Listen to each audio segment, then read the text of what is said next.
years ago, I was often found with friends exploring old, supposedly haunted places. One day, we found ourselves at the Edisto First Presbyterian Church, where a girl named Julia Legare was buried in her family mausoleum in 1852, after presumably dying of diphtheria. Passerby reported hearing screams coming from the graveyard during the next week, but never investigated the cause of it. 15 years later, when they opened the door of the mausoleum to enter the next family member who died, they found her skeleton huddled in the corner beside the door. Streaks of dry blood remained as a monument to her fierce struggle to escape fate. Well, when we got there, my friends thought it would be a funny idea to shut the heavy stone door of the mausoleum behind me and leave me overnight. I was stranded, unable to move the stone slab without help. For what seemed like an eternity, I struggled in vain, just as Julia once had. Eventually, in the complete darkness, I had no choice but to resign myself to the night ahead of me. I've never been claustrophobic, but the stale air held a pressure that made breathing hard. It felt like an overwhelming sadness was literally pushing down on my shoulders. As time slowly slipped by, my initial anger faded into a sense of fear and eventually despair.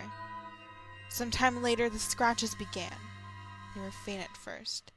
I was sure it was my imagination, but they seemed to become louder, clearer, as time passed. Seemed to become more frantic. There was no doubt that something was trying to get in the door, or trying to get out. I huddled into one of the corners farthest from the door and covered my ears, but nothing could drown out the sounds. It only lasted for a few minutes, but each second was an unbearable eternity. I grew so distraught that I finally screamed, or thought I did, until I realized that the voice was not my own. It echoed through the dark, tiny confines of the mausoleum. It was a wail of unrestrainable pain and absolute, overwhelming fear. Moments later, I realized the scratching had stopped. For the first time, I could distinctly make out the sound of a young girl's sobbing, the pitiful, choking gasps of someone without a shred of hope left to them. I felt such sorrow at that moment, such pain, that I think I forgot how to be afraid. In my heart, all her suffering seemed to resonate. The invisible weight of sadness that I had felt all along became crushing. Tears filled my eyes as I shook, my entire being racked with grief. Inexplicably, I even found myself apologizing aloud for what had happened to her between ragged breaths. Some part of me was so wrought with pity that I wanted to reach out and hold this girl in the darkness. A part held back only by the fear that something might truly be there to hold. I can't say if she heard me, or was even aware of my presence. The sobbing never stopped, and the scratching at the door soon started anew. At some point I must have passed out from hyperventilation.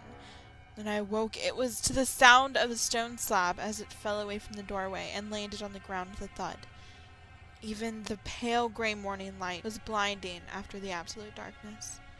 Thinking my friends had come back, I rushed out in the foggy morning and sucked in a mouthful of fresh air. I was shocked to find nobody around, but more eager to be away from that place. I stumbled around the front of the church and went into the small, unlocked prayer house. I think previously it was a segregated mini-church for slaves, but regardless, I collapsed against the door and waited, distraught, until my friends finally arrived.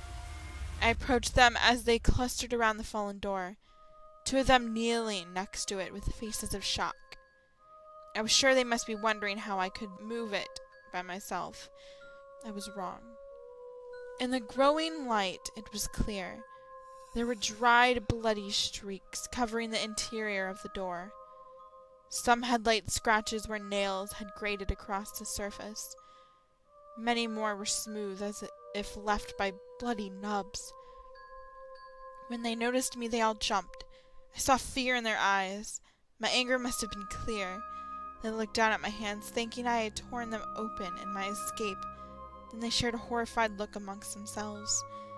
They asked what happened, and I told them every detail of what I remembered in halting, angry, and equally horrified bits, wanting them to know all that I had been put through. Finally, after I grudgingly got into the car and we started to head back, someone spoke up. My friend said to me, "We were afraid to say anything until you were back inside the car, but take a look at your face." When I reached from the back seat and adjusted the rearview mirror, I saw that there was blood caked on my face. Just like the streaks upon the stone slab, there were dark red lines on either side, as if someone had run their torn fingers across my face while I slept. Feeling the warmth of another for the first time in over 100 years.